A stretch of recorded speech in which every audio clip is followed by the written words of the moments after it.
Bergerak Bisa, kan Ibu. slide-nya? Bu. Oke.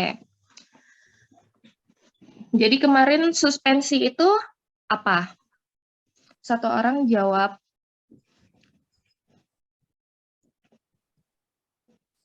Tadi kan mau dijawab sudah ya. Suspensi itu apa jadinya kemarin?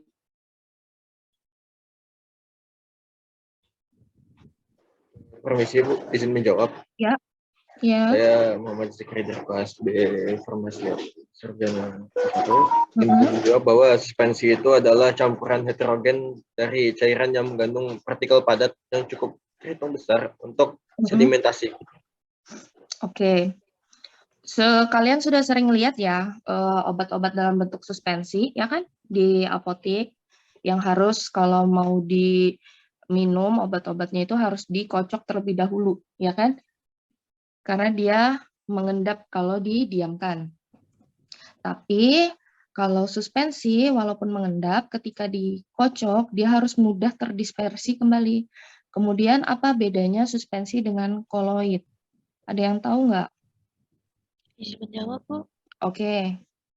Perbedaan ini, perkenalkan saya Theodora Jen Harludi dari Farmasi Klinis B. Perbedaan koloid dan suspensi ada pada besar ukuran partikelnya, Bu. Oke. Yang mana yang lebih besar ukuran partikelnya antara koloid dan suspensi? Izin menjawab, Bu. Antara koloid dan suspensi yang lebih besar suspensi, Bu. Partikelnya lebih besar suspensi ya.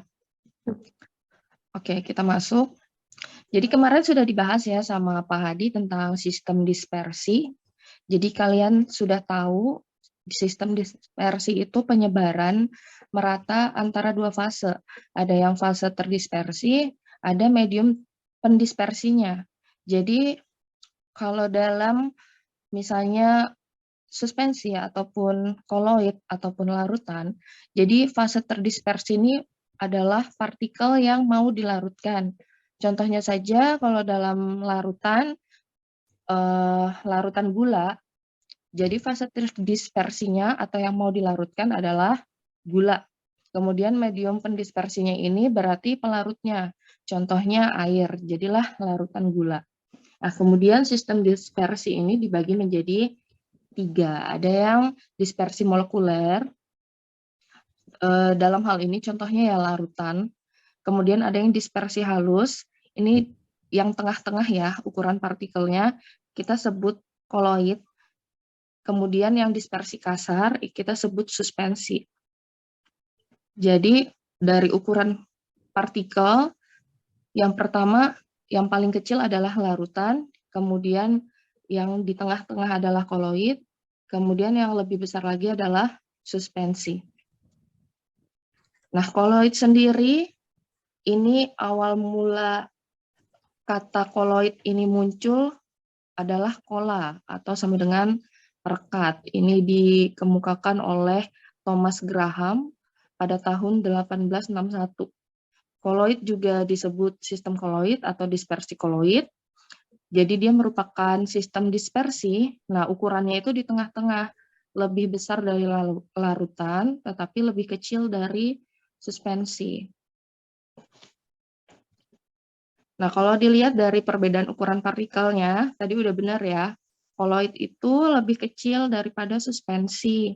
Nah, kalau larutan, dia ciri khasnya bening. Kalau benar-benar fase terdispersi itu larut dalam fase pendispersinya, ciri khas larutan itu bening dan jernih. Tidak ada sedikit pun partikel yang terlihat.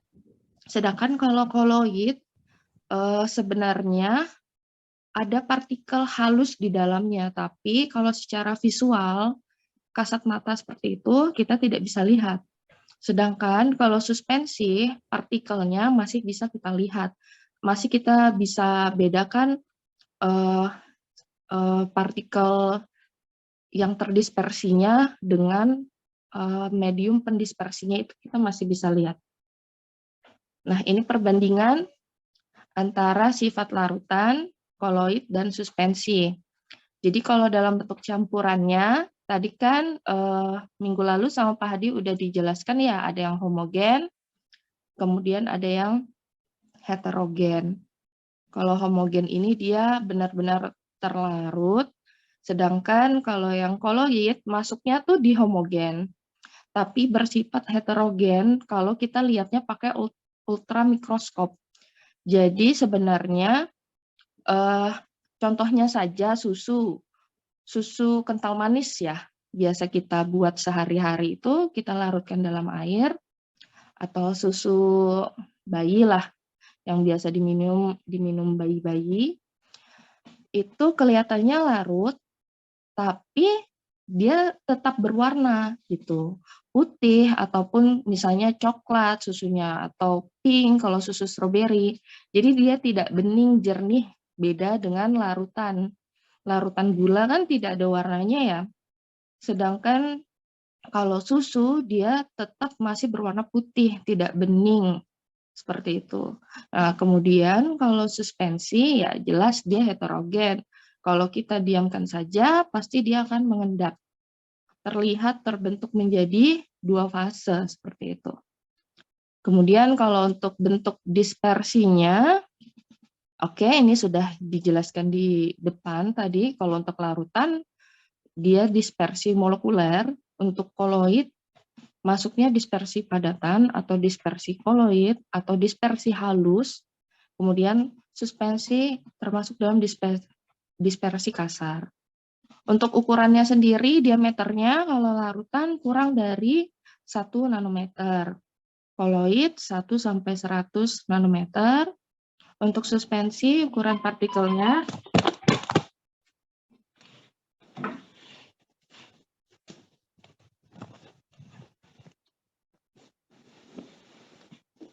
kelihatan nggak masih? Kelihatan, Bu. Oke, kelihatan ya. Sebentar.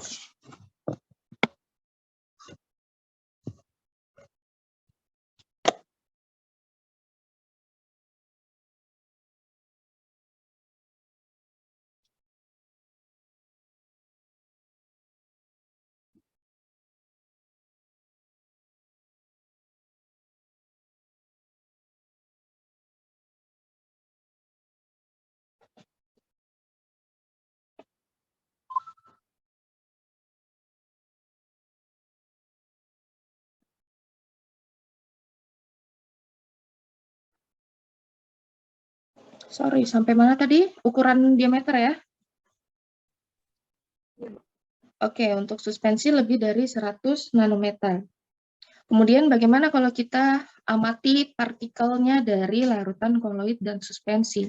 Kalau untuk larutan, partikel fase terdispersinya atau zat terlarutnya itu sama sekali tidak tampak walaupun dengan ultramikroskop. Sedangkan kalau koloid masih bisa terlihat partikel terdispersinya dengan menggunakan ultramikroskop. Sedangkan untuk suspensi kita lihat seperti biasa saja, tanpa mikroskop pun kita sudah bisa lihat partikelnya.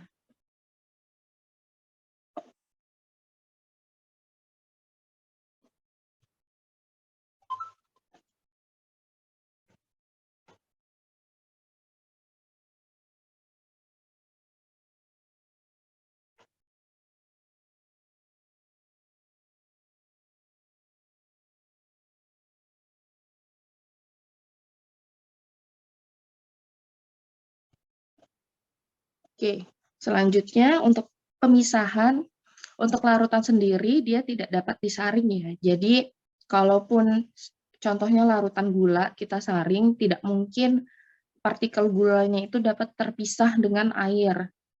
Pasti dia ikut melewati saringan. Sedangkan untuk koloid sendiri, dia tidak dapat disaring, tapi jika menggunakan penyaring ultra, itu masih bisa dipisahkan antara partikel terdispersinya dengan mediumnya. Untuk suspensi, kita dapat saring dengan penyaring biasa.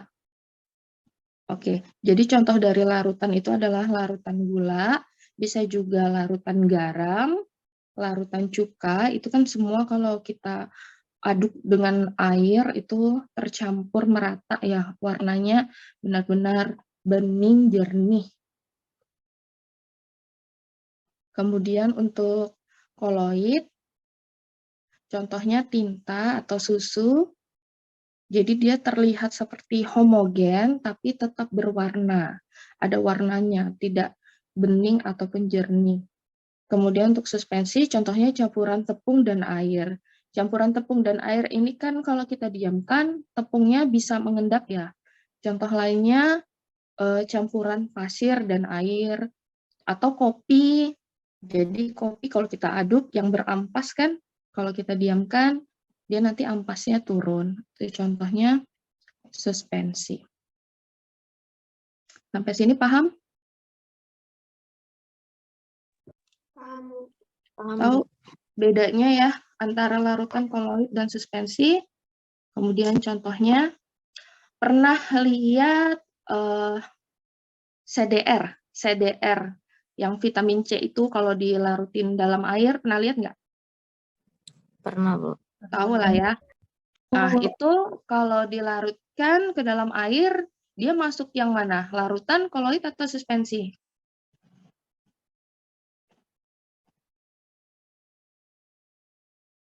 Ada yang bisa menjawab? Koloid, Bu. Kenapa koloid? Karena dia tidak terlihat seperti terpisah gitu, nah Bu. Kalau suspensi kan kelihatan. Bagaimana dengan larutan? Larutan juga tidak terpisah.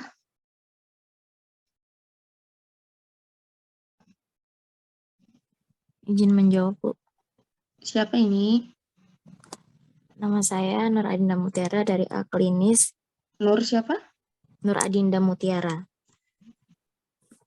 Oke. CDR itu kan dia ketika dilarutkan ke air kan dia berubah jadi berwarna, Bu. Berwarna ke kuning-kuningan gitu. Oke. Lalu?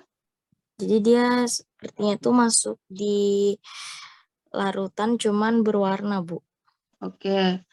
Adinda jawabnya larutan. Tadi sebelumnya siapa yang jawab? Yang jawab koloid?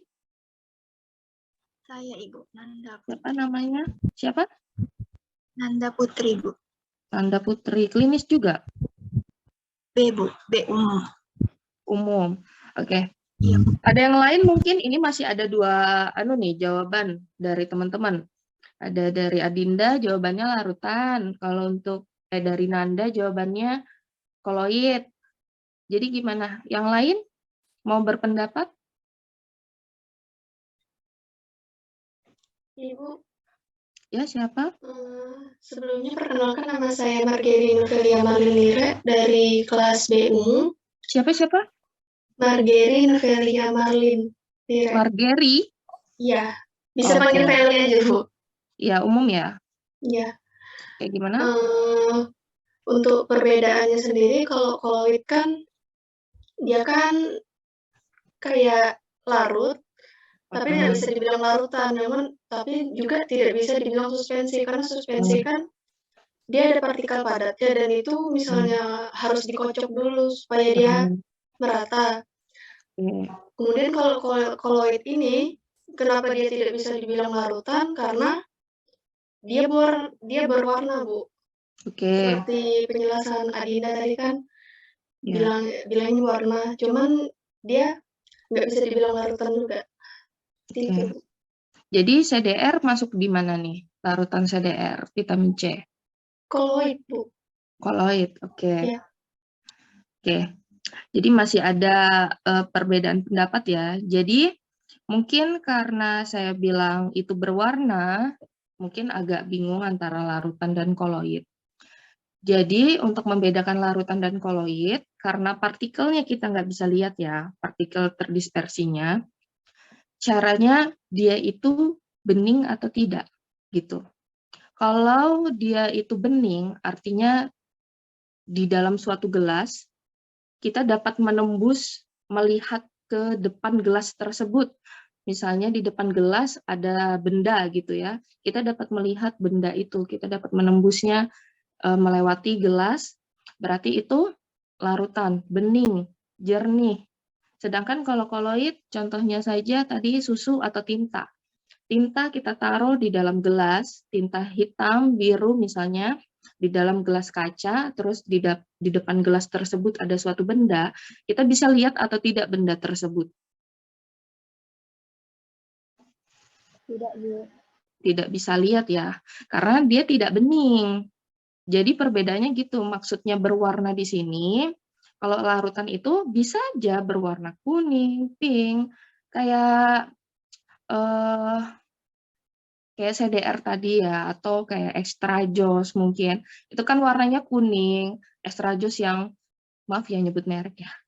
Itu kan minuman berenergi itu ada yang warnanya ungu, tapi kan dia tetap bentuknya larutan, bening, kita dapat menembus melihat benda yang ada di depan gelas. Sedangkan kalau koloid berwarnanya ini pekat, seperti putih, hitam, biru, yang tidak bening gitu. Jadi kita tidak bisa menembusnya melihat ke depan, ke benda di depan gelas tersebut. Sampai sini paham nggak? Jadi CDR tadi masuk di mana? Larutan, Bu. Oke, larutan ya. Jadi walaupun warnanya CDR biasanya kan kuning, tapi kan dia bening gitu. Jadi itu masih masuk dalam larutan. Oke, lanjut. Nah, berdasarkan cara pembentukannya, koloid ini ada dispersi koloid, ada kondensasi, ada koloid asosiasi. Kita bahas satu-satu. Jadi pembuatannya ini itu kan kalau larutan partikelnya lebih kecil dari koloid dan suspensi itu lebih besar dari koloid. Kita bisa membuat koloid dari yang bentuknya itu larutan, terus kita ubah partikelnya menjadi koloid itu bisa. Ataupun dari sediaan suspensi, kita ubah partikelnya sampai ke ukuran koloid itu bisa. Nah, sekarang kita bahas untuk dispersi. Ini dia memecah partikel kasar menjadi partikel koloid. Berarti ini, kalau kalian lihat dari penjelasannya, berarti ini dia mau membuat sediaan awalnya dari suspensi atau larutan? Suspensi, Bu. Suspensi, Oke, Bu. suspensi ya, karena dia mau pecah partikel-partikel kasar ini yang di suspensi ini, jadi ukuran partikel koloid dari yang lebih dari 100 nanometer, mau dia pecah lebih kecil lagi jadi 1 sampai 100 nanometer. Kemudian caranya ada 4 cara untuk dispersi, pembuatan koloid secara dispersi, ada mekanik, kemudian homogenisasi, peptisasi, dan ada busur Bredig. Untuk mekanik sendiri, jadi partikel kasar itu digerus sampai tingkat kehalusan tertentu yang kita mau ukurannya berapa dari 1 sampai 100 nanometer itu, kita mau ukuran berapa. Kemudian contohnya pembuatan sol belerang.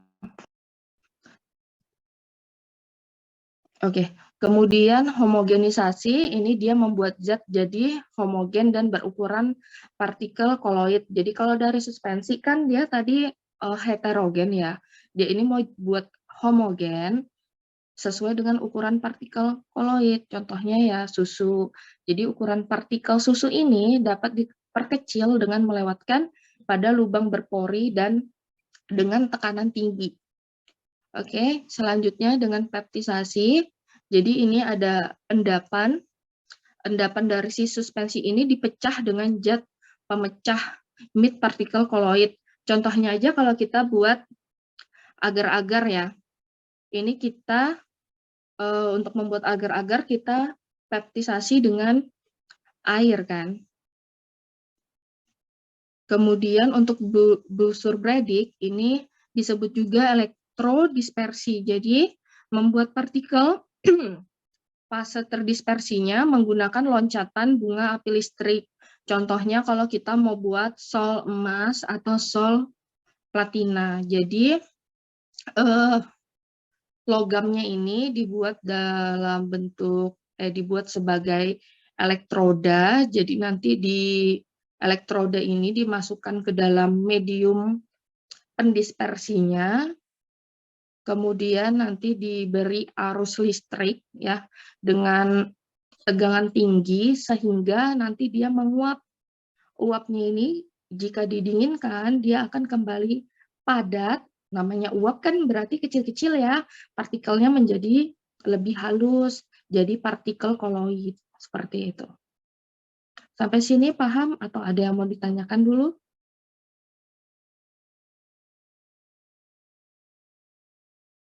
Sampai sini aman enggak? Tanya, Bu. Ya, Kenalkan nama saya Anindita Dihayu Subrata dari siapa? kelas Siapa? Anindita Dihayu Subrata, Bu. Anindita. Ya. Iya, Bu. Pertanyaan saya itu dipeptisasi itu apa ya, Bu? Dipeptisasi itu maksudnya dipecah. Dipecah seperti itu ya. Jadi endapan-endapan ini kan kalau suspensi itu kan dia mengendap. Jadi partikelnya itu kan kasar. Maksudnya partikel-partikelnya ini mau dipecah menjadi lebih kecil, seperti itu. Kemudian untuk memecah partikel kasarnya ini ditambahkanlah zat pemecah. Contohnya saja partikel, contohnya adalah air zat pemecah ini.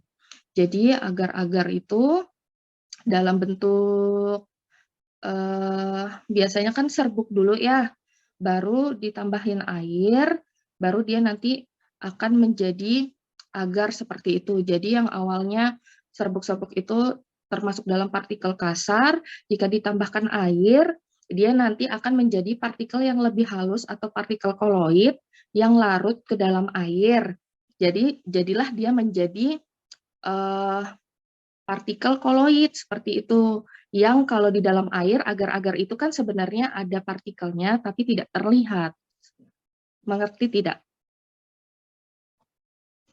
Mengerti, Bu. Oke, yang lain ngerti juga ya maksud dari pertanyaan Anindita? Ibu, saya izin bertanya boleh? Oke. Perkenalkan, nama saya Norenda Mutiara dari kelas A klinis. Saya ingin bertanya untuk busur Bredig Ini ini. Nur Adinda ya? Iya, Bu. Oh, yang tadi ya? Iya, Bu. Oh Saya iya. ingin bertanya untuk busur Bredig ini kan sebelumnya saya SMK belum pernah dapat ya, Bu. Jadi maksudnya lompatan bunga api listrik ini seperti apa ya, Bu? Iya, Mekanik jadi cara kerjanya gitu. Terima iya. kasih. Oke. Di sini tuh sebenarnya saya tidak ada ini ya penggambarannya ya. Jadi maksudnya loncatan bunga api listrik ini sebenarnya diberikan arus listrik tegangan tinggi gitu. Dikasih listrik. Jadi logam-logam ini itu dia dipasang sebagai elektroda. Ada yang dia itu bermuatan positif ataupun negatif, masuk ke dalam medium pendispersinya, apa saja kita sebutlah misalnya air gitu, kita masukkan ke dalam situ ya. Terus si logam ini yang sebagai elektroda ini dikaitkan ke misalnya baterai seperti itu untuk memberikan si arus listrik tegangan tinggi ini. Jadi kalau si logam ini diberikan arus listrik, otomatis dia itu sebenarnya akan panas gitu kan di dalam media pendispersinya nih. Kalau dia panas itu kan nanti uapnya bakal beruap naik kan.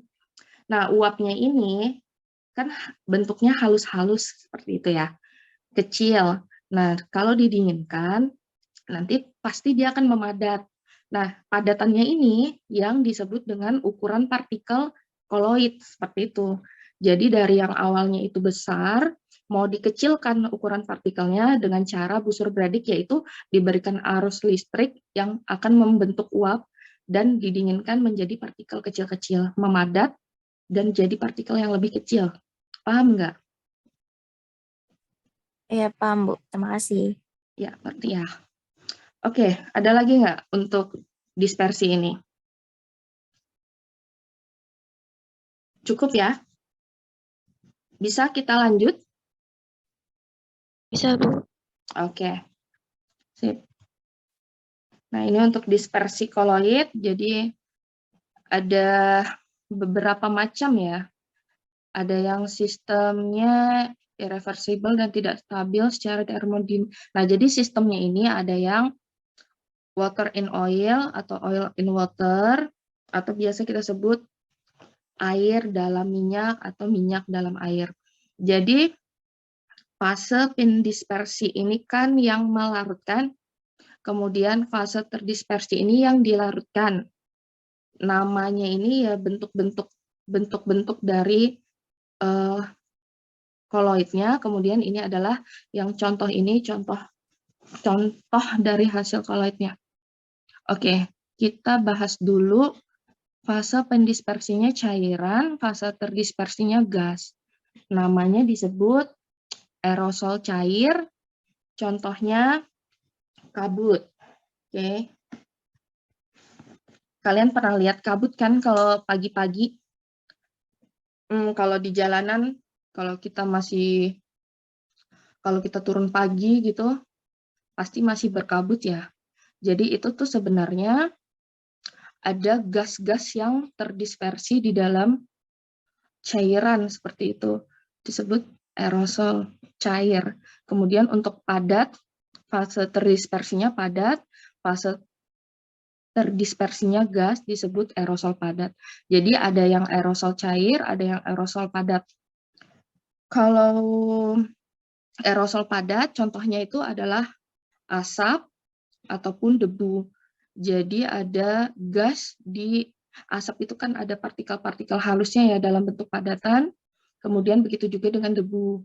Nah, ada gas yang terdispersi di dalam partikel halus yang menyebabkan membentuk aerosol padat, disebut contohnya ada asap, ada debu. Kemudian fase pendispersi gas, terdispersinya cairan membentuk busa. Busa atau kita biasa larutan sabun. Nah, jadi ada membentuk gelembung-gelembung karena di fase ada cairan yang terdispersi di dalam gas.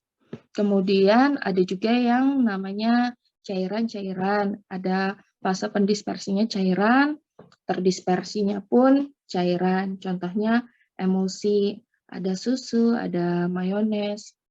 Kemudian fase pendispersinya padat, terdispersinya cair. Contohnya sol, suspensi, koloid, pasta ya. Kalau untuk produknya sendiri biasa ada sol logam AU, sol logam AG, tinta, cat, dan pasta gigi. Nah, untuk gas, fase terdispersinya padat, ini disebut busa padat. Ini bisa juga contohnya seperti batu apung gitu, jadi kayak berongga seperti itu ya. Terus bisa juga styrofoam. Kemudian ada fase pendispersinya cairan, terdispersinya padat, ini emulsi, padat gel. Nah, ini contohnya ada mentega, keju, mutiara.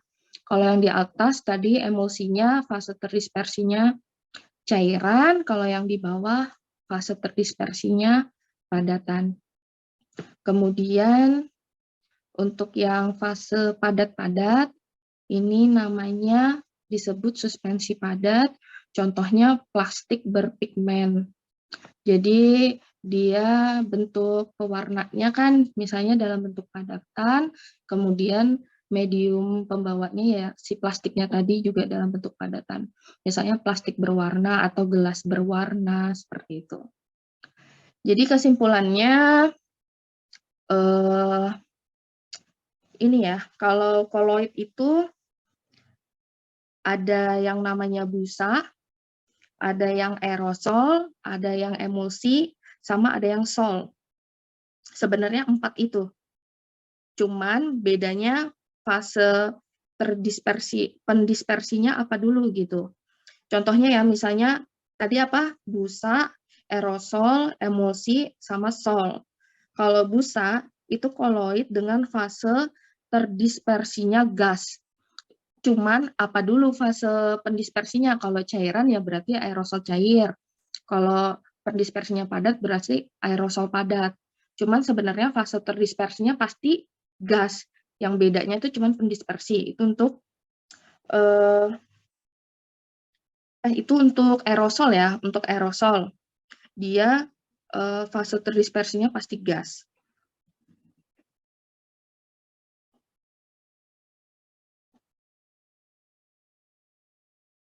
Kemudian busa. Busa ini ada yang busa cair, ada yang busa padat. Nah, kalau busa ini fase pendispersinya sama-sama gas, cuman fase terdispersinya yang ada cairan, ada yang padat. Kalau untuk emulsi, emulsi juga ada yang padat, ada yang cair. Fase pendispersinya sama-sama cairan, cuman dia terdispersinya ada yang cair, ada yang padat. Cuman yang jelas fase pendispersinya pasti bukan gas. Begitu juga dengan sol, pasti fase pendispersinya bukan gas. Cuman untuk sol dia sama-sama fase pendispersinya itu padat. Cuman fase terdispersinya aja yang beda. Seperti itu. Jadi ada 4 sebenarnya kalau mau lebih sederhanakan, ada aerosol, ada busa, ada emulsi, ada suspensi.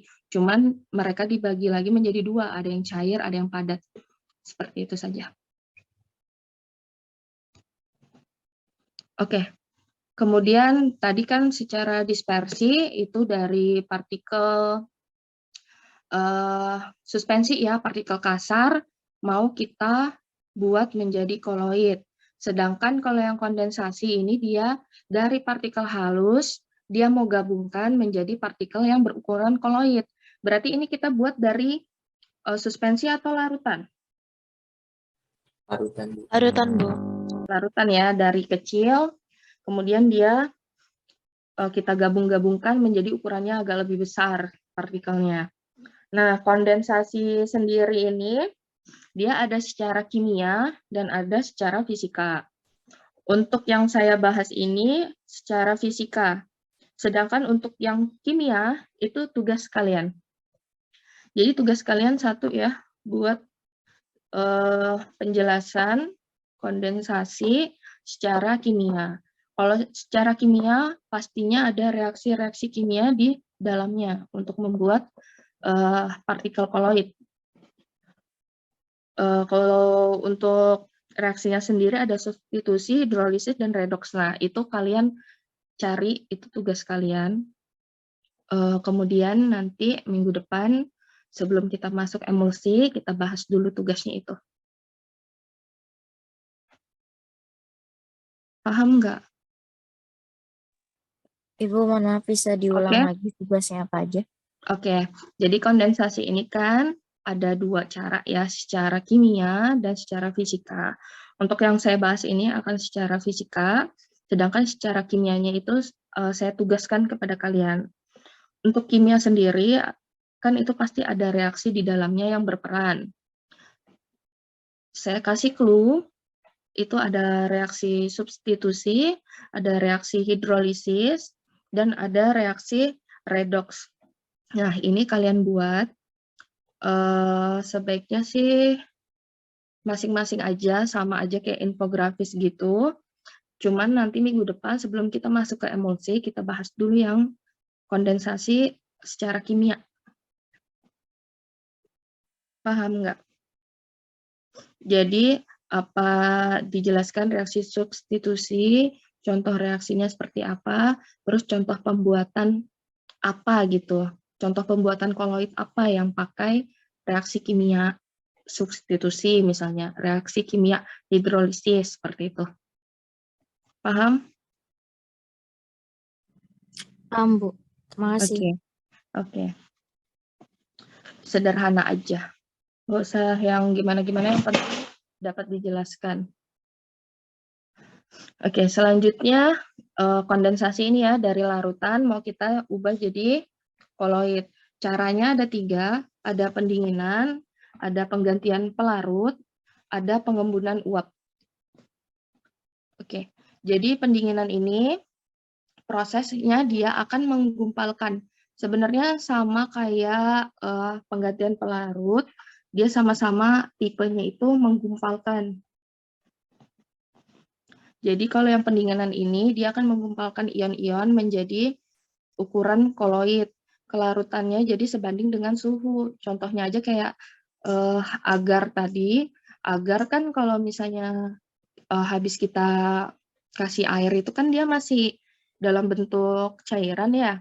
Cuman kalau kita dinginkan, itu kan nanti dia akan menjadi lebih padat seperti itu ya kalau untuk pembuatan agar.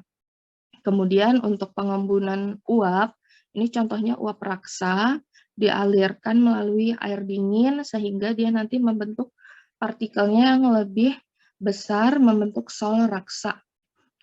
Selanjutnya untuk penggantian pelarut, ini pembuatan sol belerang dengan meneteskan larutan jenuh belerang dalam alkohol sedikit demi sedikit ke dalam air. Jadi sol belerang ini dia itu larut dalam alkohol, larut dengan baik, sedangkan dalam air dia itu tidak larut.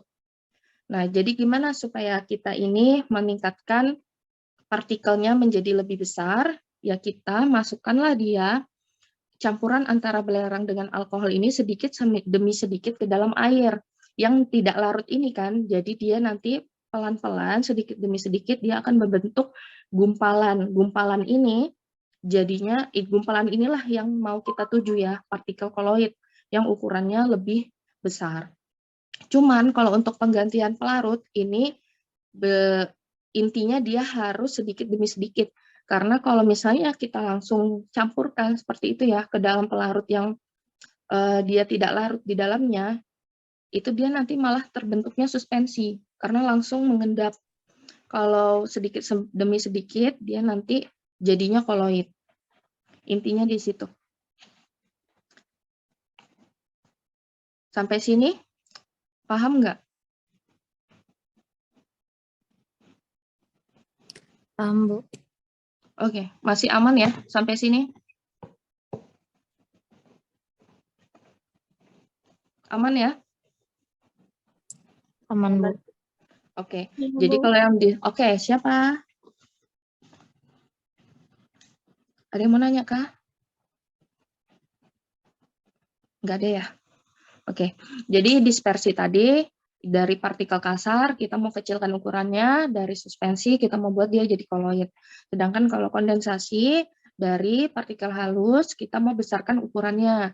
Jadi, tapi sedikit aja ya, kalau misalnya besar betul berarti nanti jadinya suspensi, bukan koloid. Gitu. Jadi caranya ada dua, kalau untuk kondensasi secara kimia dan secara fisika. Kalau secara kimia ada reaksi substitusi, ada reaksi hidrolisis, ada reaksi redoks di dalamnya, dan itu menjadi tugas kalian kita bahas minggu depan. Sedangkan untuk secara fisika ada secara pendinginan, penggantian pelarut, dan pengembunan uap. Jadi kalau bedanya kimia dan fisika, kalau kimia pasti ada reaksi kimia, kalau fisika kita memanfaatkan kelarutannya dan suhunya. Seperti itu. Oke, lanjut. Untuk koloid asosiasi. Ini koloid terbentuk dari gabungan-gabungan molekul surfaktan yang larut dalam medium, sehingga membentuk agregat-agregat molekul yang disebut misel. Nah, contohnya aja, kalau sabun ini kan di dalamnya ada ion asam stearat. Ion asam stearat ini dia itu ada sisi yang dia suka air, disebut hidrofil. Ini bagian kepala. Kalau digambarkan dia bagian kepala seperti itu ya. Ada juga yang hidrofob, dia tidak suka air. Dia disebut bagian ekor.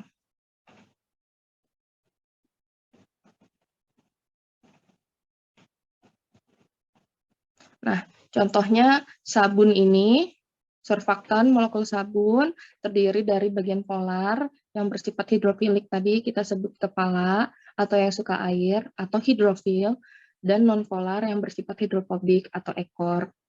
Jadi contohnya aja dalam sehari-hari deterjen, bagaimana dia cara mengangkat kotoran itu, jadi dia membentuk misel. Ada kotoran, dia terikat di situ, nempel, nanti kotorannya terangkat. membentuk misel. Misel itu yang seperti ini, bulatan yang dikelilingi oleh apa sih ini, bulatan-bulatan kecil di pinggirnya itu loh. Nah, kayak gini. Dia mengikat si kotoran itu, terus dia nanti akan ikut. Kalau dibilas, kotorannya ikut terangkat.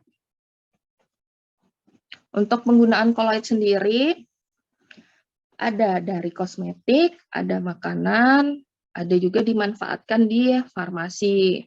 Kalau kosmetik ya, bentuknya ada krim, lotion, hair cream, gel, dan lain-lain. Untuk makanan sendiri ada es krim, mayones, agar-agar, susu, santan, sirup. Nah, itu semua masuk dalam kategori koloid. Untuk farmasi ya bisa krim penyakit kulit, sirup obat, bisa juga minyak ikan. Oke.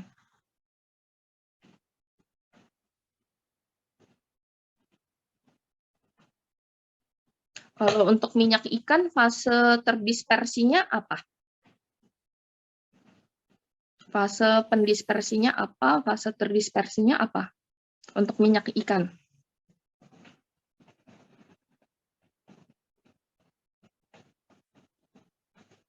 Bagaimana minyak ikan? Minyak ikan? Izin menjawab, Bu. Ya, siapa ini? Saya Salvina Nirmasa Putri dari kelas A S1 Farmasi Umum. Salvina ya? Jauh. Iya, Bu. Oke. Untuk minyak ikan sendiri, dia termasuk koloid emulsi dengan fase terdispersi cair dan medium pendispersinya itu cair juga, Bu. Oke, cair sama cair. Cuman bentuknya kalau minyak ikan dia minyak dalam air seperti itu ya. Jadi ada partikel-partikel minyak yang kita dispersikan ke dalam air. Oke, untuk sifat koloid sendiri ada efek Tyndall, ada gerak Brown, ada elektroforesis, adsorpsi, koagulasi, koloid pelindung, dialisis, dan koloid liofil dan liofok. Kita bahas satu-satu. Efek Tyndall. Efek Tyndall ini intinya penghamburan cahaya oleh partikel koloid. Nah, jadi gini, kalau dalam larutan, kalau kita kasih senter, misalnya larutan di dalam gelas kaca, kalau kita kasih senter, otomatis cahaya yang ditembuskan itu ukurannya sama seperti ukuran senternya. Lingkaran senternya itu loh, bulatannya sama. Sedangkan kalau kita tembuskan dia melewati koloid, dia akan semakin besar ukuran bulatan cahayanya dari ukuran di center sama yang ditembuskan melewati koloidnya. Contohnya aja di gambar ini ya. Jadi ada cahaya center, kalau kita tembuskan larutan yang di bawah ini gambarnya ke layar, otomatis lingkaran cahayanya itu ukurannya sama persis dengan ukuran senternya. Sedangkan kalau untuk koloid, dia dihamburkan, jadi dia menjadi lebih besar, tapi tidak lebih terang ya, agak lebih redup yang dia pancarkan, tapi menjadi lebih besar karena adanya efek penghamburan cahaya dari partikel-partikel koloid itu sendiri. Sampai sini bisa dibayangkan nggak?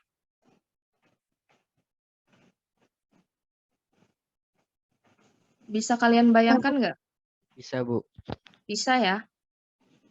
Oke, supaya lebih terbayang lagi kita masuk ke ini, lebih real lagi. Jadi kalau di air sabun atau deterjen, ini kan termasuk koloid. Kalau kita center, itu dia cahayanya tuh tembusnya itu melebar. Kemudian kalau di larutan tuh langsung tembus kan, langsung tembus ke layarnya di depan, dan warnanya cahayanya jauh lebih terang. Nah, ini contohnya aja, bioskop. Di bioskop itu kan kalau ada cahaya proyektor, biasa kan kelihatan tuh kayak ada asap-asap, Kalau disorot cahayanya itu asap-asap. Kemudian kalau ada sinar matahari nyorot, kan kelihatan ada partikel debu yang terbang-terbang. Nah, kalau daerah berkabut itu kalau disorot lampu mobil, nah itu kan nanti kelihatan kabutnya seperti itu. Itu karena adanya penghamburan cahaya, efek penghamburan cahaya dari si koloid, kan asap, kemudian debu, kabut, ini kan termasuk dalam koloid ya tadi.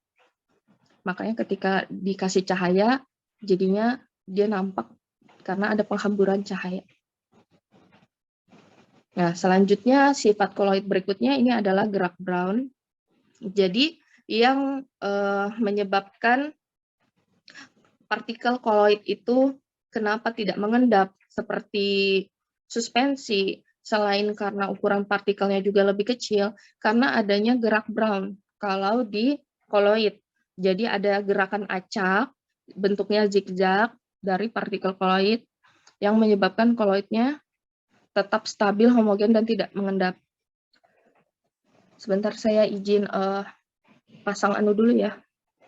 Mouse, sebentar.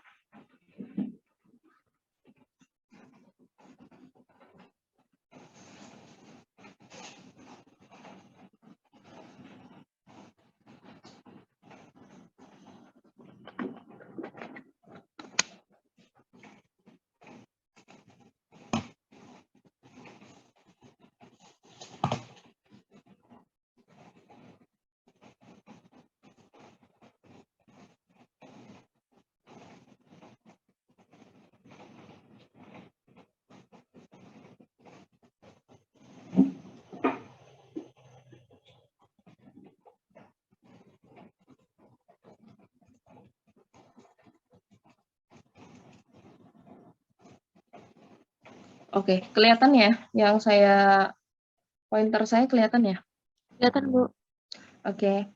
Jadi kalau untuk gerak Brown ini karena ada gerakan aturan yang zigzag-zigzag tidak beraturan ini menyebabkan koloidnya stabil. Maksud stabil di sini, koloid yang stabil itu gimana? Maksudnya yang tidak mudah mengendap. Tidak mengendap. Kalau misalnya dia mudah mengendap berarti dikatakan tidak stabil. Nah, stabil di sini jadi dia homogen dan tidak mengendap. Dia mengimbangi gravitasi. Jadi contohnya ada partikel koloid di sini, dia kalau sudah terdispersi, dia akan bergerak partikelnya terus-menerus dari yang ke kanan, terus maju ke atas, ke kiri lagi. Itu dia tidak beraturan, acak, zigzag-zigzag, tapi itu yang menyebabkan partikelnya itu tidak mengendap, jadi dia tetap stabil. Dan gerak Brown ini dikemukakan pertama kali oleh Robert Brown. Jadi gerak Brown itu diambil dari namanya Robert Brown ya. Oke, sampai sini paham? Efek Tyndall dan gerak Brown. Paham ya? Paham? Paham, Bu. Oke. Yang berikutnya elektroforesis. Sifatnya ini ada gerakan partikel koloid karena pengaruh medan listrik. Jadi di sini ada elektroda katoda dan anion anoda. Jadi kalau katoda itu kan dia elektroda bermuatan negatif, sedangkan anoda itu elektroda bermuatan positif. Nah, untuk koloid-koloid yang bermuatan, dia itu nanti akan mengarah ke katoda atau anoda, seperti itu. Jadi dia biasanya digunakan untuk tes DNA, seperti itu. Nah, manfaatnya untuk menentukan muatan partikel koloid kan ada yang positif, ada yang negatif. Kalau yang positif nanti dia ke katoda yang muatan negatif. Kan dia harus bertolak belakang ya. Kalau sama kan dia tolak menolak. Sedangkan kalau nanti yang muatan partikelnya itu negatif, dia akan ke anoda yang bermuatan positif, seperti itu. Nah, kemudian manfaat berikutnya untuk memproduksi barang industri dan karet, kemudian mengurangi pencemaran udara dengan mengendap elektrostatika. Jadi partikel koloid mempunyai muatan di permukaannya disebabkan oleh pengionan atau penyerapan muatan. Kemudian ada adsorpsi, ini penyerapan terhadap partikel atau ion atau senyawa yang lain sehingga partikel koloidnya jadi bermuatan. Contohnya FeOH 3 kali ini bermuatan positif. Karena kenapa dia bermuatan positif? Karena dia itu menyerap ion H+. Jadi di sini ada muatan negatif, ada positif. Nah, untuk FeOH 3 sendiri dia itu menyerap ion H+. Karena dia menyerap ion H+, jadilah koloid ini bermuatan positif seperti itu ya. Nah, jadi kalau misalnya dia sama-sama misalnya bermuatan positif, sama-sama ini juga ada partikel ini satu bermuatan positif, terus ini juga bermuatan positif, jadinya kan dia saling tolak-menolak. Kalau dia tolak-menolak karena sama-sama positif kan jadinya dia tidak mengendap. Kalau misalnya dia netral, nanti dia bisa mengendap. Nah, karena ini dia tolak-menolak, tidak mengendap, jadi dia stabil. Contohnya ya, pemutihan gula tebu. Nah, ini zat-zat warna yang di dalam gula itu bisa diabsorpsi sehingga nanti ada gula yang dihasilkan itu menjadi putih bersih. Bisa juga obat norit, contohnya di dalam usus kan norit itu membentuk sistem koloid, dia dapat mengabsorpsi gas atau racun. Selanjutnya ada penjernihan air. Jadi penjernihan air ini kan memang ada fase koagulasi, disinfektan. Nah, ini salah satunya dari rangkaian penjernihan air itu digunakan tawas atau aluminium sulfat di dalam air. Jadi aluminium sulfatnya nanti terhidrolisis membentuk koloid AlOH 3 kali yang dapat mengabsorpsi zat-zat warna atau pencemar dalam air. Jadi nanti air yang dihasilkan tuh jauh lebih jernih. Nah, untuk koagulasi sendiri, koagulasi kan penggumpalan ya partikel koloid sehingga membentuk endapan karena kerusakan stabilitas sistem koloid. Jadi yang dikatakan stabil tadi kan yang tidak mengendap. Jadi kalau dia terkoagulasi disebut ya tidak stabil atau adanya kerusakan stabilitas. Nah, ini contohnya FeOH 3. Tadi kan dia bermuatan positif, tapi kalau dia dikelilingi muatan negatif, bisa jadi dia nanti akan digumpalkan di anoda. Jadi dia nanti akan bermuatan netral dan mengendap. Jadi koloid yang bermuatan negatif akan digumpalkan di anoda, sedangkan koloid yang bermuatan positif akan digumpalkan di katoda. Jadi katoda ini kan yang bermuatan negatif ya tadi. Sedangkan kalau koloidnya bermuatan positif, digumpalkan dengan yang bermuatan negatif, otomatis dia akan menjadi netral dan menggumpal. Nah, untuk penyebabnya sendiri ya karena adanya penambahan elektrolit, ada pendinginan, pembusukan, dan elektroforesis. Ini contohnya ya. Koloid dengan partikel bermuatan negatif, terus ditambahkanlah ion positif yang bermuatan positif. Nanti partikel-partikelnya itu jadi netral. Kalau dia netral, nanti dia menggumpal, membentuk gumpalan, dan akhirnya mengendap. Terjadilah koagulasi.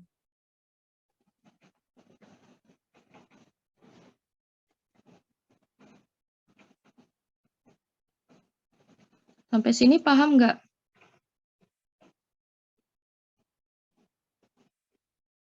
Paham tidak?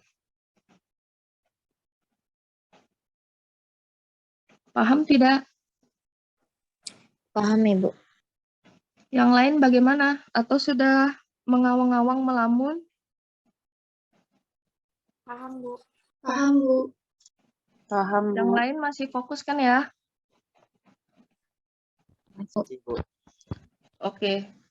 Jadi muatannya itu kalau supaya kalau mau apa tuh namanya Kalau dia itu muatannya sama-sama bermuatan yang sama, contohnya ini ya, positif sama positif, dia nanti saling tolak-menolak, jadi dia tidak mengendap, intinya seperti itu. Sedangkan kalau dia positif dengan negatif, yang akhirnya dia akan menjadi netral, itu akan menyebabkan terjadinya koagulasi atau pengendapan. Ya. Oke. Nah, koagulasi ini bisa terjadi karena adanya pemanasan, bisa juga karena pendinginan, pencampuran elektrolit seperti tadi yang awalnya bermuatan positif ditambahkan elektrolit negatif, jadinya dia bisa mengendap. Kemudian ada elektroforesis yang berlangsung lama. Jadi ada pelucutan muatan. Elektroforesis ini ada pelucutan muatan yang berlangsung lama, yang akhirnya dia itu bermuatan netral yang dapat menjadikan terjadinya penggumpalan dan mengendap. Nah, ini sama. Nah, tugas tambahan kalian boleh ditambah contoh proses koagulasi yang sering terjadi sehari-hari. Contoh proses koagulasi yang sering terjadi sehari-hari. Jadi tugasnya ada 2 ya.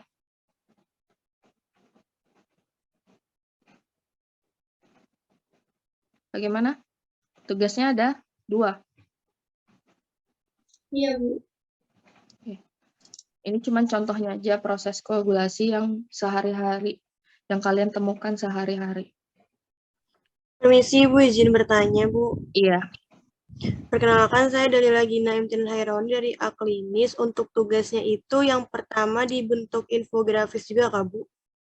Iya. Yang kedua juga Bu? Iya, jadikan satu aja nggak apa-apa. Oh, jadikan satu dalam satu infografis ya Bu? Iya. Baik Bu, terima kasih. Iya. Ini nanti kan bagi yang beruntung minggu depan akan ada yang menjelaskan seperti itu ya. Jadi nanti disiapkan saja infografisnya. Kalau bisa ditampilkan, ditampilkan. Jadi nanti dijelaskanlah sedikit sebelum kita masuk ke emulsi. Oke. Emulsi ini kan kalian dapat juga di Farmaset ya? Kalian udah belajar Farmaset belum? Belum, Bu. Belum, Bu. Oh, semester ini belum ada farmasetika? Belum. Bu. Baru dasar-dasar. Oh ya, sudah. Berarti nanti emulsinya masuk di saya dulu. Nanti semester berikutnya kalian masuk emulsi yang lebih dalam lagi.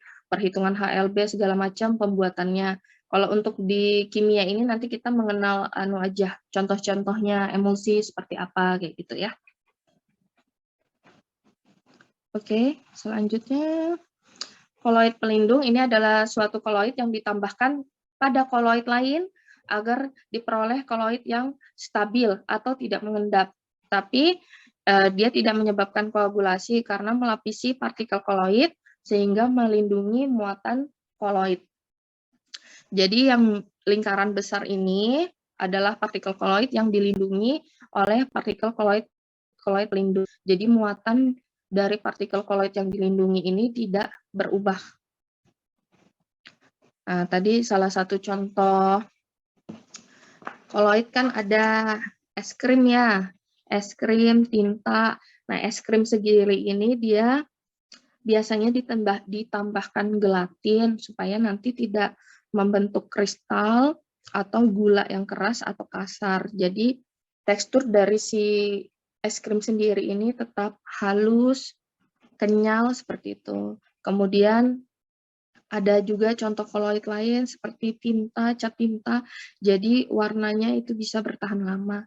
Bisa juga ada contoh koloid pelindung lainnya, sabun atau deterjen. Contoh-contoh koloid pelindung.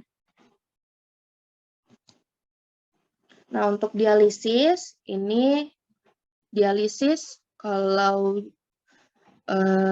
untuk pengobatan biasa untuk penyakit gagal ginjal ya. Biasa dilakukan hemodialisa, ya kan? Jadi dialisis di sini proses penghilangan ion-ion yang mengganggu stabilan koloid dengan cara penyaringan. Jadi prinsipnya sama seperti kalau kita melakukan hemodialisa. Jadi ada darah kotor, itu mau dibersihkan. Jadi darah kotor dimasukkan ke sebuah alat ya, hemodialisis. Nanti di situ ditambahkan dialisat yang akan mengikat ion-ion yang kotor gitu istilahnya, dan dia nanti akan dikeluarkan seperti itu. Jadi darah yang tertinggal itu darah yang udah bersih. Nah, ini dia dimasukkan kemana? Dia di situ ada yang namanya selaput semi permeable, sama kayak di sini. Jadi ini adalah selaput semi permeable. Yang bisa melewati selaput ini cuman ion-ion atau molekul sederhana. Seperti itu. Nah, darah itu kan termasuk salah satu jenis koloid ya. Jadi ada sel darah merah, sel darah putih yang terdispersi di plasma darah. Seperti itu. Jadilah dia koloid. Nah, itu masuk di selaput semi permeable, ion-ion yang mau dibuang atau mengganggu kestabilan itu dapat dikeluarkan melewati, dia dapat menembus selaput semi permeable ini. Jadi dia akan keluar bersama air dengan ion-ion pengganggu tadi. Seperti itu. Selanjutnya ada koloid liofil dan liofob. Nah, koloid liofil ini koloid yang partikel terdispersinya menarik medium pendispersi. Dia lebih kental, lebih stabil, dan reversibel. Liofil ini dia suka air ya, suka cairan. Sedangkan untuk koloid liofob sendiri, ini dia partikel terdispersinya tidak menarik medium pendispersi, kan? Dia tidak suka dengan air atau cairan. Jadi dia akan stabil apabila mengabsorpsi suatu ion dan dia irreversible. Maksudnya reversible dan irreversible di sini misalnya ada koloid terus disaring. Kemudian mau digabungkan lagi antara fase terdispersi yang udah disaring ini dengan medium pendispersinya. Kalau reversible ketika dia digabungkan kembali dia masih mau bergabung. Sedangkan kalau irreversible, ketika sudah dilakukan penyaringan dan mau digabungkan kembali, itu dia sudah tidak bisa bercampur kembali. Seperti itu. Jika medium pendispersinya berupa air, ya jadi disebut yang namanya liofil ini jadi hidrofil, kalau pendispersinya air. Kalau koloid liofob, kalau pendispersinya air jadi hidrofob. Seperti itu. Nah, perbedaannya apa nih? Sol hidrofil dan sol hidrofob. Kalau sol hidrofil berarti pendispersinya air ya tadi. Kalau sol hidrofil dia efek tindalnya lemah. Efek tindal tadi apa? Apa efek tindal tadi? Efek penghamburan cahaya, Bu. Oke, siapa yang jawab ini? Fitri Ramadhani, Bu. Fitri Ramadhani.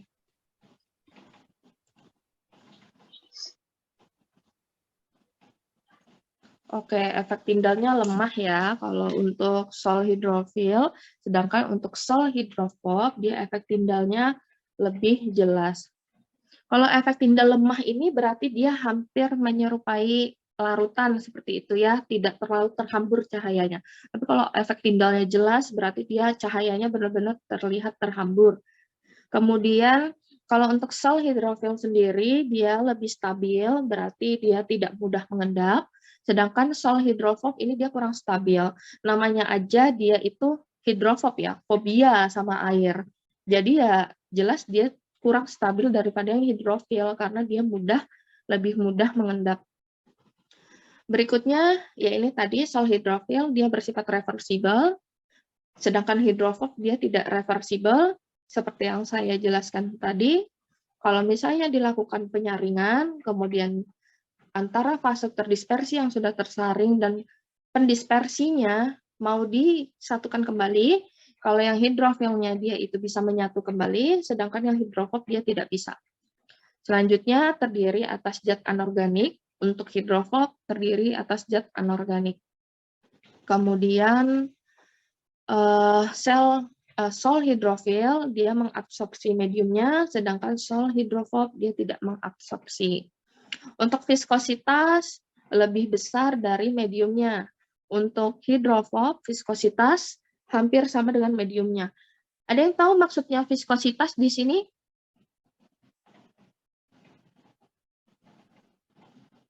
Ada yang Izin tahu menjawab, maksudnya? Bu. Iya, siapa? Kalau setahu saya itu Siapa ini? kekentalan, Bu. Siapa ini? Anindita, Bu. Anindita. Oh, tadi ya, sudah sempat kan ya? Iya, Bu. Oke. Apa tadi viskositas? Kekentalan, Bu. Oke, kekentalan dari si koloidnya ini tuh ya, maksudnya. Jadi kalau sol hidrofil, itu dia lebih besar, kekentalannya itu lebih kental dari mediumnya, daripada si air, misalnya. Kalau kan hidrofil ini kan mediumnya kan air ya. Sedangkan kalau hidrofil ini viskositasnya hampir sama dengan mediumnya. Kemudian untuk sol hidrofil dapat dibuat dengan konsentrasi yang relatif besar. Kalau hidrofob dia konsentrasinya lebih kecil. Kemudian tidak mudah digumpalkan dengan penambahan elektrolit untuk sol hidrofil. Sedangkan kalau sol hidrofob dari awal saja dia sudah kurang stabil ya. Jadi mudah sekali digumpal dengan penambahan elektrolit. Oke.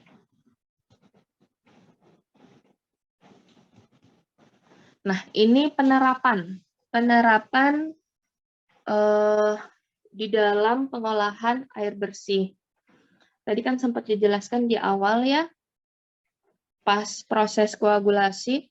Jadi ada, kalau untuk pengolahan air bersih ini, dia pertama dikoagulasi atau digumpalkan dulu, baru mengendap, itu ditambahkan oleh tawas dan kaporit. Jadi ini ada air, contohlah air sungai. Air sungai kan warnanya coklat tuh, kotor.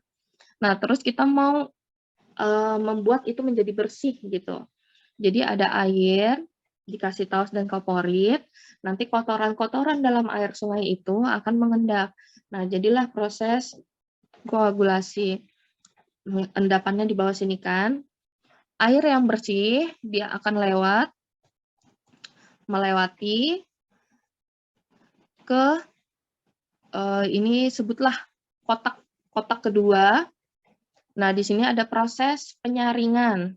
Penyaringan ini ada yang di bawah pasir dan kerikil. Jadi dia berlapis seperti itu ya. Nanti airnya turun ke bawah, jadi semakin bening lagi dia. Yang kotoran-kotorannya tertinggal di atas, airnya nanti akan melewati kotak ketiga. Di kotak ketiga ini ada proses absorpsi tadi ya, proses penyerapan. Contohnya tadi kan ada pemutihan gula, ada norit, ya kan? Nah, ini adsorpsi, ditambahkan ALOH 3 kali, karbon aktif. Dia akan menyerap kotoran-kotoran, jadi sehingga air yang dihasilkan jauh lebih jernih, lebih bersih. Nah, nanti air yang sudah melewati tahap adsorpsi akan masuk ke kotak keempat. Di sini ditambahkanlah kapur untuk disinfeksinya. Nah, nanti sudah bersih, didapatkanlah air bersih di kotak ke-5 ini. Jadi ini penerapannya ya, proses-proses dari sifat koloid tadi, ada koagulasi, ada adsorpsi, seperti tadi. Dan itu dapat diterapkan di pengolahan air bersih. Nah, untuk pencemaran lingkungan sendiri oleh koloid, contohnya untuk pencemaran udara, ada zat yang mempunyai fase terdispersi berupa padat atau cair dengan medium pendispersinya gas. Partikulat yang ada di udara dapat menyebabkan pencemaran lingkungan. Contohnya aja, itu kalau motor, itu kan kalau sudah knalpotnya tuh ada tuh yang hitam, itu keluar kan, itu dapat menyebabkan pencemaran lingkungan, polusi. Itu dapat menimbulkan keracunan, gejala kejang, sesak napas, batuk, dan sebagainya. Bahkan bisa dapat menyebabkan kematian. Nah, itu tadi yang udara. Gimana dengan yang air? Nah, untuk sabun-sabun deterjen yang larut dalam air, ini kan dia membentuk koloid ya, buih-buih sabun, deterjen. Ini kan dia tadi termasuk dalam koloid kan. Koloid berarti kan yang buih cair ya, kan ada yang padat, ada yang cair. Kalau untuk sabun sendiri berarti dia yang cair. Nah, limbah ini kan dapat menyebabkan limbah ya. Dari deterjen ini kan sulit untuk diuraikan oleh mikroorganisme. Jadi buih deterjen yang dari rumah tangga ini kan nanti keluar, terus dia nanti menutupi permukaan air, jadi penuh buih-buih, busa-busa di atas permukaan air, itu nanti merangsang pertumbuhan ganggang atau yang biasa kita lihat eceng gondok seperti itu ya. Jadi nanti dapat mengganggu ekosistem dari air sendiri.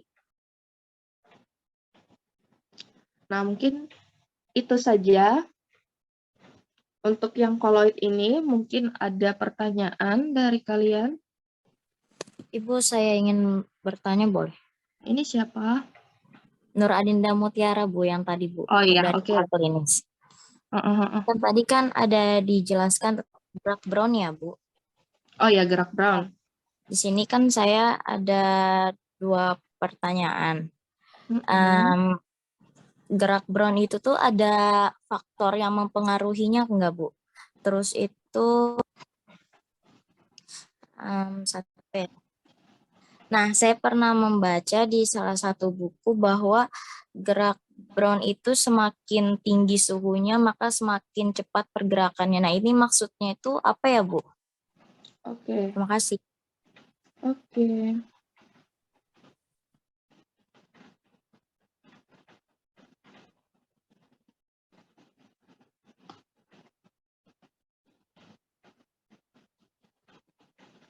Oke, jadi mana gerak Brown? Jadi kan ini gerak Brown ini masuk dalam sifat-sifat koloid.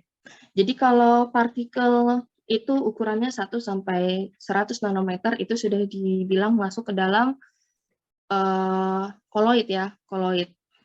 Nah, kalau sudah koloid ini, gerak Brown itu otomatis menjadi salah satu sifat dari si sediaan koloid ini. Jadi gerak-gerak acak ini. Nah, memang seperti ini, pasti akan terjadi yang namanya gerak Brown di sediaan koloid tanpa adanya pengaruh dari apa atau apa, misalnya ya pengaruh lain, tapi asal sudah ukuran partikelnya itu sudah masuk ke dalam koloid, otomatis akan terjadi gerakan acak. Kalau sudah partikelnya masuk ke dalam larutan yang kurang dari 1 nanometer, gerakan Brown ini tidak akan ada. Seperti itu. Sedangkan kalau untuk suspensi, gerakan Brown ini juga tidak ada yang di atas 100 nanometer, itu dia pasti otomatis akan mengendap. Jadi intinya gerak Brown ini dipengaruhi oleh dari ukuran partikel itu sendiri. Seperti itu.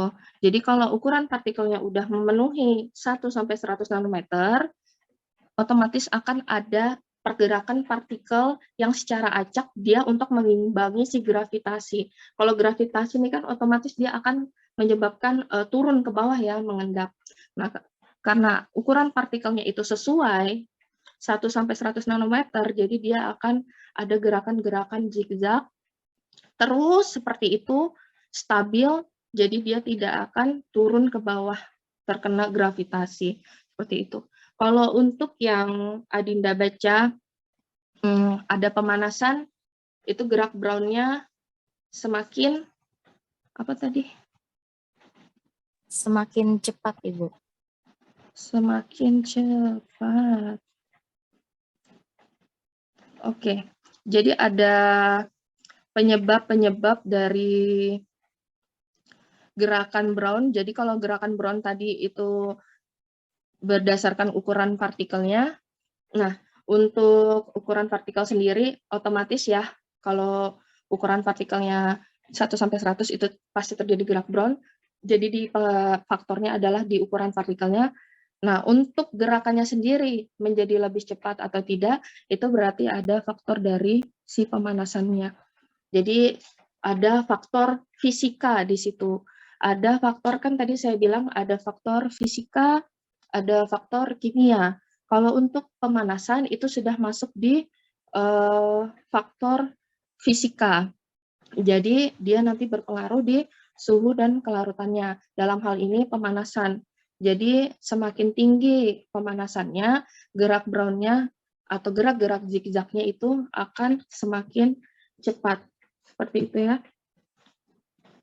Itu juga masuk ke dalam proses pembuatan koloid tadi ya. Salah satunya dengan cara kondensasi.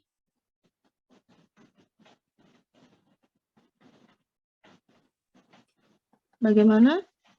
Untuk Izin bertanya lagi, Bu, agenda. apakah Ya. susu itu termasuk gerak brown nih, Bu? Apa? Susu? Iya. Iya, susu termasuk gerak brown. Jadi susu itu kan dia masuk dalam koloid. Kita nggak bisa lihat partikelnya karena dia melakukan gerak brown seperti itu. Jadi dia gerak brown itu yang membuat dia seakan-akan homogen seperti itu. Terlihat homogen, terlihat stabil. Jadi susu masuk dalam gerak brown. Baik, terima kasih, Bu. Oke. Yang lain?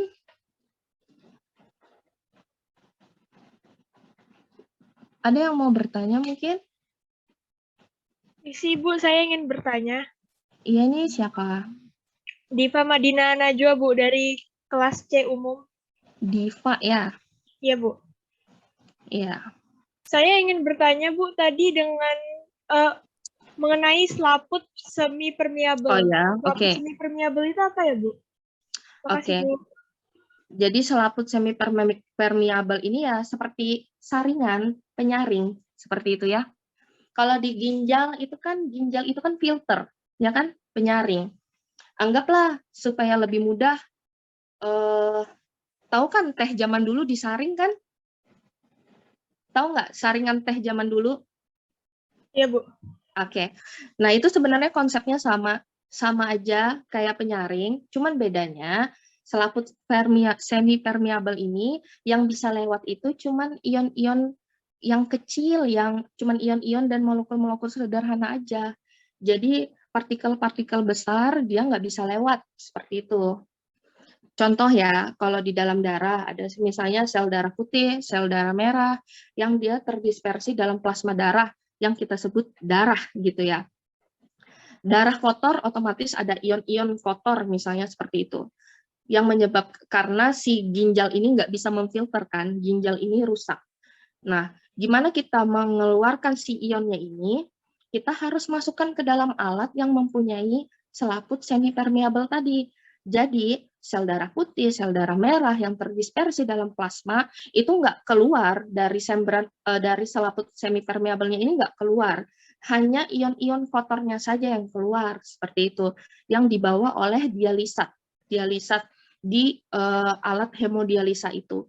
Jadi aman nih sel darah merah, sel darah putih, plasma darahnya aman dan dikembalikan lagi ke dalam tubuh si penderita gagal ginjal dalam kondisi yang sudah bersih seperti itu. Jadi selaput semi permeable itu ya istilahnya saringan, penyaring seperti itu. Cuman ukurannya itu kecil sehingga yang dapat melewati si selaput semi permeable ini cuman ion dan molekul sederhana. Ngerti Diva? Ya, mengerti, Bu. Oke. Makasih, Bu. Oke, sama-sama. Gimana yang lain? Saya izin bertanya, Bu. Siapa ini? Saya Jasmine Zakia dari kelas A Farmasi Umum, Bu. Jasmine ya? Ya, Bu. Oke. Saya izin bertanya, Bu. Bisa Ibu jelaskan lagi yang bagian agar-agar di peptisasi itu pas sudah jadi agar-agarnya atau pas serbuk agar-agarnya, Bu? Itu maksudnya serbuk agar, mana ya tadi ya? Peptisasi. Oke. Ini maksudnya itu serbuk agar. Jadi penggambarannya itu kan kalau agar dalam bentuk serbuk dulu ya, awal mula kan, otomatis partikelnya itu masih besar, kita bisa lihat ya kan? Ya enggak? Sebelum kita masukin ke dalam air. Atau sebelum kita tambahkan air. Ya kan, agar-agar itu biasa dalam serbuk kan? Gimana, Jasmine? Iya, Bu. Oke. Nah, serbuk, partikelnya kan kelihatan tuh besar-besar ya, serbuk. Nah, otomatis dia itu untuk dikecilkan sehingga dia dapat membentuk agar, partikelnya ini ditambahin sama zat pemecah. Jadi partikel-partikelnya besar ini dipecah jadi lebih kecil-kecil. Contohnya di sini supaya lebih mudah, agar-agar yang ditambahkan dengan air. Jadi yang awalnya bentuknya serbuk kelihatan besar-besar, kalau sudah ditambahin air, dia jadinya serbuknya itu jadi lebih kecil, partikelnya lebih halus. Jadilah dia partikel koloid yang terdispersi merata dengan air. Jadi tidak kelihatan lagi itu serbuk agar-agar. Jadilah sediaan si agar-agar ini yang masih dalam bentuk cairan, seperti itu. Dia jadi tidak mengendap gitu. Baik, Bu. Gimana, Jasmine? Oke. Mungkin masih ada lagi? Saya, Bu. Siapa? Ya, saya Devanti Fadila dari kelas A Farmasi Umum. Siapa? Devanti Fadila, Bu. Devanti ya. Ya, gimana? Ibu bisa tolong dijelaskan ulang nggak yang mengenai yang koagulasi yang bermuatan negatif sama positif, Bu? Koagulasi, sebentar ya. Koagulasi, oke. Jadi koagulasi ini mungkin bingungnya gini ya. Kalau intinya kalau muatannya sama-sama bermuatan yang sama, ada tolak-menolak di situ. Kalau tolak-menolak, otomatis sediaan ini akan lebih stabil karena tidak terjadi koagulasi atau pengendapan. Sedangkan kalau dia itu muatannya berbeda, antara positif dan negatif, kalau dia berada di tempat yang sama, menyatu, itu menjadi netral kan. Kalau netral, otomatis dia akan mengendap, seperti itu. Nah, koloid yang bermuatan negatif itu akan digumpalkan di anoda. Anoda ini adalah elektroda bermuatan positif. Jadi kalau koloidnya bermuatan negatif, anoda ini muatannya positif, otomatis dia akan jadi netral. Kalau dia netral, ini akan membentuk endapan. Sedangkan koloid yang punya muatannya itu positif, dia akan menggumpal jika digumpalkan di katoda atau elektrodanya bermuatan negatif. Jadi dia netral kan, negatif dengan positif, dia nanti akan membentuk endapan. Seperti itu. Contoh penggambarannya. Jadi ini koloid udah punya muatan ya. Koloid udah punya muatannya negatif. Tahu-tahu ditambahin pelarut lain nih. Pelarut lain ini muatannya positif. Otomatis dia nanti akan menjadi netral. Kalau sudah jadi netral, itu dia nanti akan membentuk gumpalan dan mengendap atau koagulasi. Seperti itu. Paham, Devanti? Ya, Bu. Ya. Jadi diingat aja, anoda itu muatannya positif, katoda muatannya negatif. Kalau dia berbeda muatannya, dia akan netral gitu ya, dan akan mengendap. Kalau muatannya itu sama, dia akan saling tolak-menolak, jadi dia itu akan lebih stabil dan tidak mengendap. Seperti itu. Ada lagi?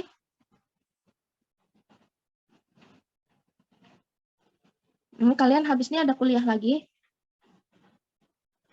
Ada, Bu. Masih ada? Ibu. Oh, lanjut langsung ya, habis saya ya? Iya, Bu. Iya, Bu. Oh gitu. Ya udah, ada pertanyaan lagi nggak? Udah jam 9:07. Cukup ya? Izin bertanya, Bu. Oke, siapa?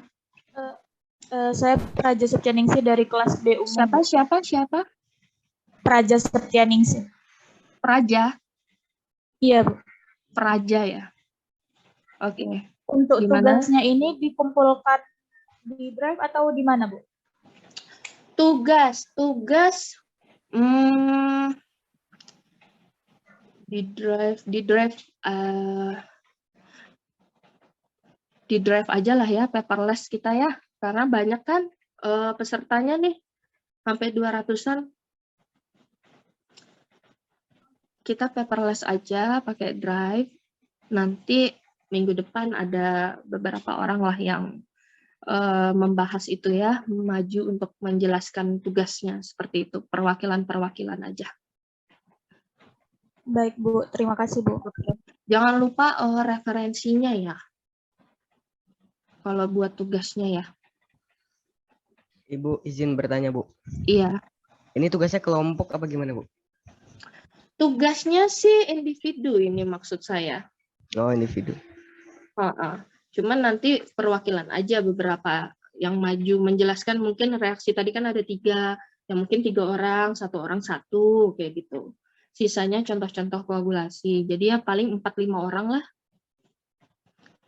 Karena emulsi minggu depan itu, karena baru dasar-dasar, kita tidak sampai masuk ke tahap pembuatan, itu termasuk singkat ya, materinya singkat sekali. Jadi kita isi dengan penjelasan dari koloid ini tadi. Oke? Sudah paham ya? Gimana? Sudah? Sudah paham, Bu. Sudah nggak ada pertanyaan lagi?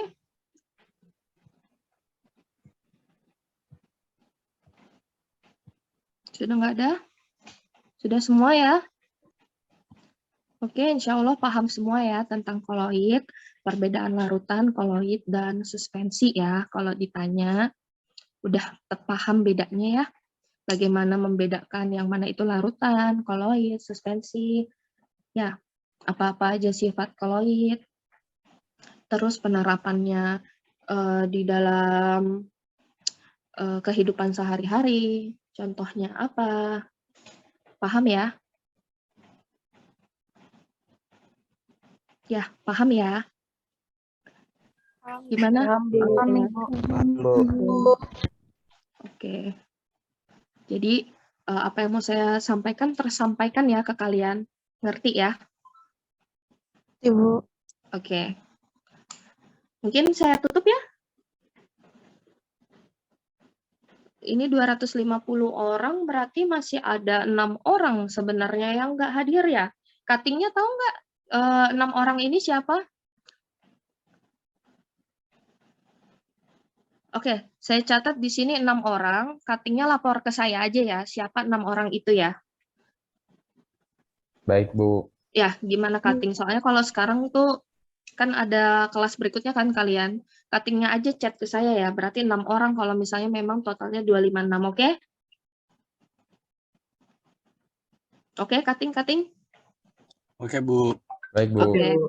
Ya, alhamdulillah kita udah belajar koloid hari ini. Kurang lebihnya saya mohon maaf ya. Semoga ilmunya sampai ke kalian. Kalian paham. Insya Allah kita minggu depan masih ketemu lagi. Saya tutup ya. Wassalamualaikum warahmatullahi wabarakatuh. Waalaikumsalam. Waalaikumsalam warahmatullahi wabarakatuh. Terima kasih Bu.